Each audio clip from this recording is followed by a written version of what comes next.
Dans cette émission, nous allons parler de Green IT. Alors non, il ne s'agit pas de thé vert glacé, mais il s'agit d'informatique verte. On ne le sait pas forcément, mais surfer sur Internet, ça consomme de l'énergie, beaucoup d'énergie même parfois. Et puis il y a les ordinateurs, les objets connectés.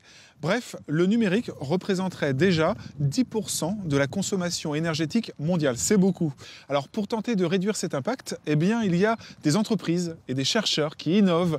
À Nantes, ils sont regroupés au sein du Green Lab Center, derrière moi. On va les rencontrer. Et puis on rencontrera aussi une start-up nantaise qui a développé un thermostat connecté qui s'appelle Kivivo.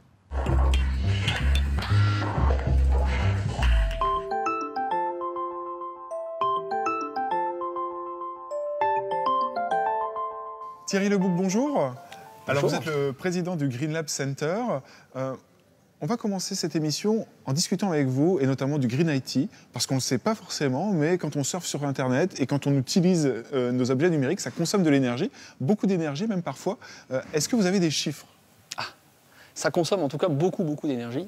À l'échelle d'une requête, par exemple Google, on estime que ça équivaut à 1 heure d'ampoule électrique allumée. Donc vous voyez, multiplié par le nombre de requêtes dans le monde, ça vous donne une petite idée de ce que ça peut représenter. À l'échelle de l'humanité, d'ailleurs, on estime que l'Internet, en 2030, consommera autant d'énergie que toute l'humanité en 2008. Donc ça veut dire qu'on est vraiment sur des enjeux planétaires très importants, avec l'évolution exponentielle du numérique à travers la planète. Alors, l'informatique verte s'intéresse non seulement aux consommations énergétiques, mais aussi au cycle de vie des objets numériques. Vous pouvez me donner des précisions là-dessus ? Oui, d'ailleurs, le principal impact finalement du numérique se trouve plus dans la ressource qu'il va utiliser que dans l'énergie qu'il va utiliser aujourd'hui. Aujourd'hui, on estime que 1 gramme de matière électronique, qui est le composant le plus important finalement de nos petits joujoux, de nos ordinateurs, etc., correspond à 16 kg de matière première. Donc ça veut dire qu'on ponctionne énormément sur la ressource naturelle de notre planète. Quelles sont les pistes qui sont étudiées du coup par les entreprises du secteur Green IT, informatique verte, pour réussir à réduire cet impact ? Alors, à tous les niveaux, on peut agir. Le fabricant, il peut faire un matériel qui dure plus longtemps. Le fabricant, il peut faire un matériel qui se met en veille automatiquement. L'entreprise peut finalement mettre en place des outils ou des processus qui permettent, par exemple, aux utilisateurs d'éteindre leur poste le soir ou leur serveur la nuit quand ils ne sont pas utilisés. Donc, à tous les niveaux, l'utilisateur aussi peut se dire, avant de lancer une requête Google, je réfléchis effectivement à la façon dont je vais la formuler pour ne pas en lancer 5. Voilà. Tout le monde peut agir, en fait. Est-ce que c'est un secteur d'avenir, un secteur porteur, selon vous ? C'est un secteur qui forcément va s'intégrer aux réflexes que devra avoir le monde du numérique. Que ce soit le fabricant, que ce soit l'internaute, tout le monde devra effectivement s'y mettre. Le fabricant, s'il veut vendre un smartphone, aujourd'hui on sait que pour le smartphone, le premier critère de choix d'un smartphone, c'est son autonomie. C'est-à-dire que si demain il ne prend pas en compte la composante énergétique à travers l'autonomie, il risque de perdre des parts de marché. Donc forcément, le Green IT va forcément s'intégrer de manière naturelle dans tous nos objets numériques, nos objets connectés, nos logiciels, un peu partout. Quelle est la place de Nantes sur ce secteur ? Extraordinaire, puisqu'on a la chance d'avoir à la fois des universitaires, on a la chance d'avoir des entreprises, des start-up, des plus grosses entreprises, des plus petites, qui s'intéressent à ce sujet et qui finalement collaborent ensemble, donc ce qui est le jeu à la nantaise, toujours, où on arrive collectivement finalement à faire ressortir cette thématique et à lui donner une dimension certes régionale, mais bien sûr bien au-delà, puisqu'on intervient sur pas mal de sujets au niveau français et au niveau international également, grâce à cette force de frappe qu'on peut avoir ici sur le territoire de Nantes. Et c'est justement l'objet du Green Lab Center dont vous êtes président. C'est tout l'objet du Green Lab Center, c'est de rassembler ces initiatives, de les mettre en valeur et de pouvoir rassembler ces acteurs autour de cette thématique et d'en faire une vraie force du territoire. Thierry, merci. Le Green Lab Center est un réseau d'une dizaine d'entreprises qui travaillent dans le domaine de l'informatique verte. On va en rencontrer quelques-unes maintenant. Suivez-moi.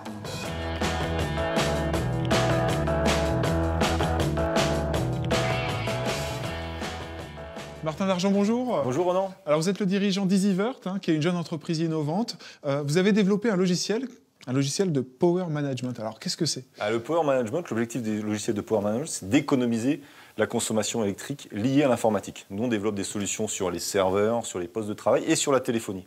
Et donc on a développé là, dernièrement un logiciel qui va permettre d'améliorer la consommation et d'optimiser la consommation liée au téléphone. Pourquoi on a fait ça ? Oui, tout à fait. Ces téléphones-là consomment autant à l'année, finalement, qu'un PC portable. Ah oui, quand même. Oui, pourquoi ? Parce qu'en fait, le téléphone n'est pas intelligent. Toute l'année, il va consommer la même chose. Et il y aura pas on ne passera pas en veille, on ne l'arrêtera pas, il n'y a pas de bouton on-off. Et nous, ce qu'on a développé, c'est un logiciel qui va permettre d'utiliser au bon niveau le téléphone. C'est-à-dire qu'on va pouvoir l'arrêter quand la personne n'est pas là et le redémarrer quand la personne est présente. C'est un gain important ? C'est un gain jusqu'à 80%. On gagne 80% de gaspillage parce que les gens ne sont pas là tout le temps et la plupart du temps, si on prend 9000 heures dans une année, ils sont là présents que même pas 2000 heures.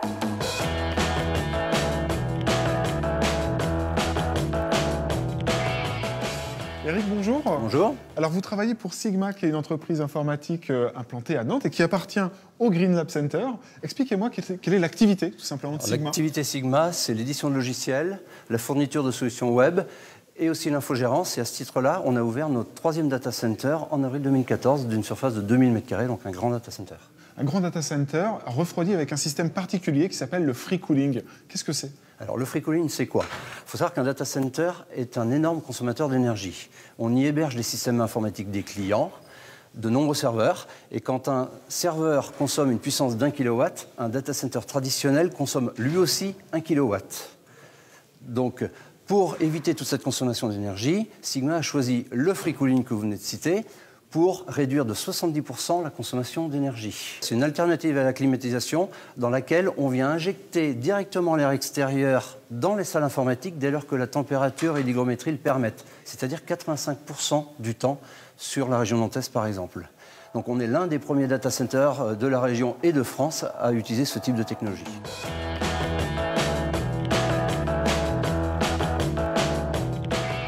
Olivier Philippot, bonjour.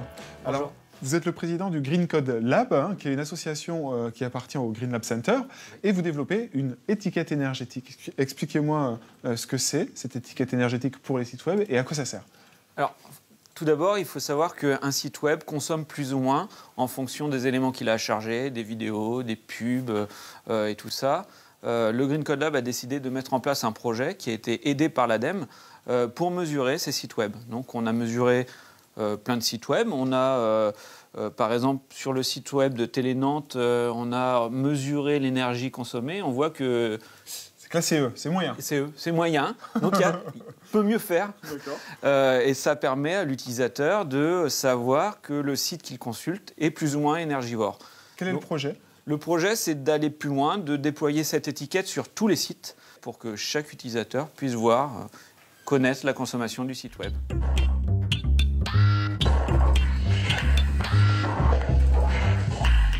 Autrement, le magazine des solutions durables vous a été présenté avec le soutien de l'ADEME et le Collège des transitions sociétales.